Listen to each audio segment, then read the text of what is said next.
So let's talk about this beautiful article, LEGO, Latent Execution Guided Reasoning and Knowledge Graphs. Of course, knowledge graphs in general, we don't have knowledge graphs for everything. And so we assume in this article that we have knowledge graphs. And so this article has two modules: query synthesizer that produces some actions, and the latent executor, which executes that action. And so the motivation is to bridge the gap between natural language question and the entities in the knowledge graph, as a structured query needs to be generated. So synthesizes a reasoning action and grows the query tree step by step. But the latent executor executes the reasoning action in the latent embedding space to combat against the missing information. And we are leveraging the query toolbox. So we have an embedding. And I've explained that this query toolbox algorithm in the first lecture. And so it's like going from question to query generation, but it's a little bit different from this. So I skip this. And it's different also from semantic parsing. By the way, you can check my playlist about semantic parsing. And of course, different from all syntactic trees and parsing.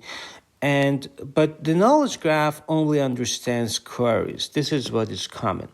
And for each question, there exists an underlying query tree corresponding to it that I will explain, where the nodes represent a set of concrete knowledge graph entities, and each edge belongs to a relation, traversal, or logical operation.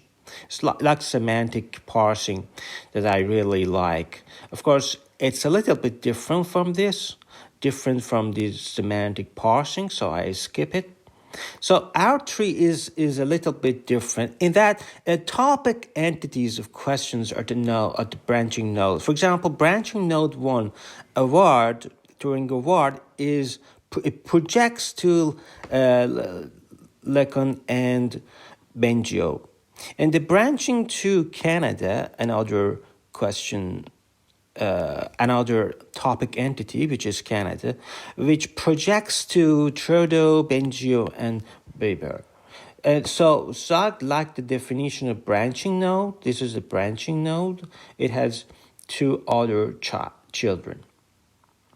So the latent space executor executes the reasoning action given the current query tree in a low-dimensional latent space. So we have an embedding of branch 1 at each time, and for each for branch 1 B1, for branch 2 B2, for branch n Bn.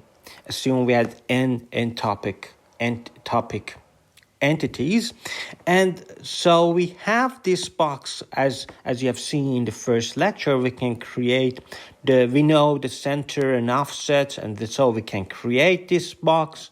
So we can do the query embedding. For example, at the next step, G of t, the embedding at time step t, we just add the action at. This is the simpler things.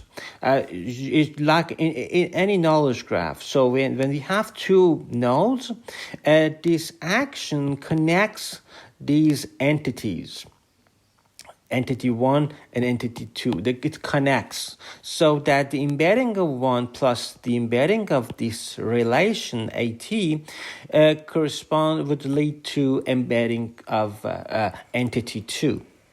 And this is the thing that I was talking about. And so this is the embedding of branch 1, branch n. And in general, it's very complicated. And so award in Canada is our query tree. So the intersection of them would lead to the answer. And so for example, when we say which planet are Canadian during the war winners from, it could be a more complex problem. So the latent space executor, as I said, your actions could be two types. The first one is like this. It's just one branch. We say the action. We say the relation edge is R. It's just one thing. It's so simple. But next one, we define a box, a branch.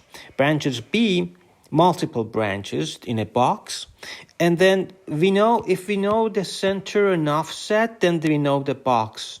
And so this is the second type of these actions. So we can train the latent space executor, and we have in our training data, we have only questions and answers. And who are Canadian Turing Award winners?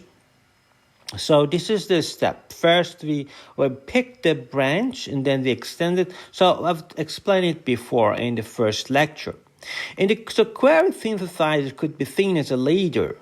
So given an input question and its topic entities, we use a pre-trained language model to obtain representation. And our framework adopts a bottom-up strategy that synthesizes the query tree from the given entities. So leaves in the tree, So this is the probabilistic model. First, we should know which branch we are taking, and then given a conditioning on that branch that you have chosen, we can see what is the probability of the relation. Like anything, like sequence to sequence modeling. For example, LSTM models in encoder-decoder architectures. It's all the same. We use the beam search for decoding. Here we use the beam search again. So all of them have a lot of similarities. So I skipped these base and those things. I assumed you are familiar with them. So let's skip them. So this is the probability of GFT given your Q, given question Q. And so, as I said, first there is a probability of choosing the box, and then conditioning in the box, we can see the probability of each relation.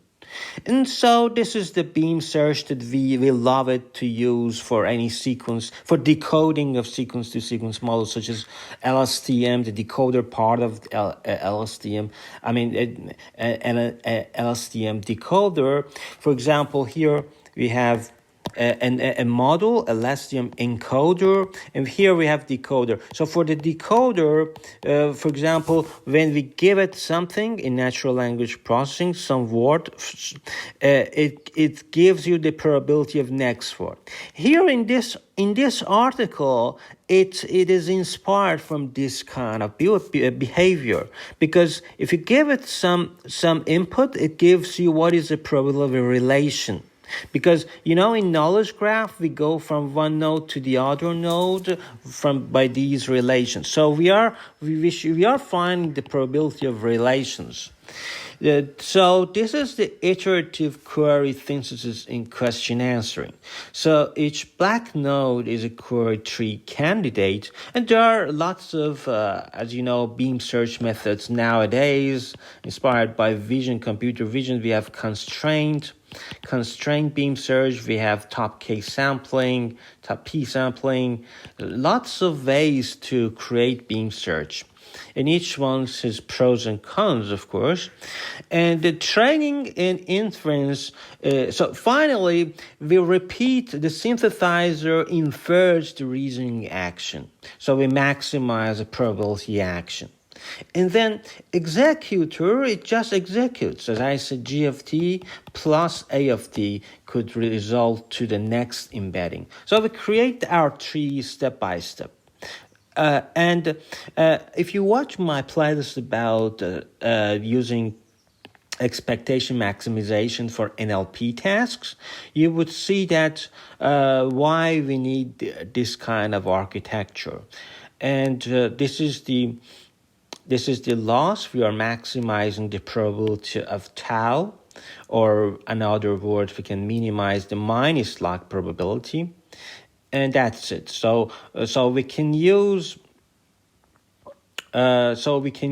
these architecture for assuming that we have the knowledge graphs, but it's a hard constraint because we don't have knowledge graphs. That's why this article is very limited, so we cannot use it for all kinds of question answering. That's the beauty of question answering, because it's a really hard and big topic. Sometimes it is like reading comprehension. Sometimes you can use semantic parsing to decompose it. So there are many different paradigms.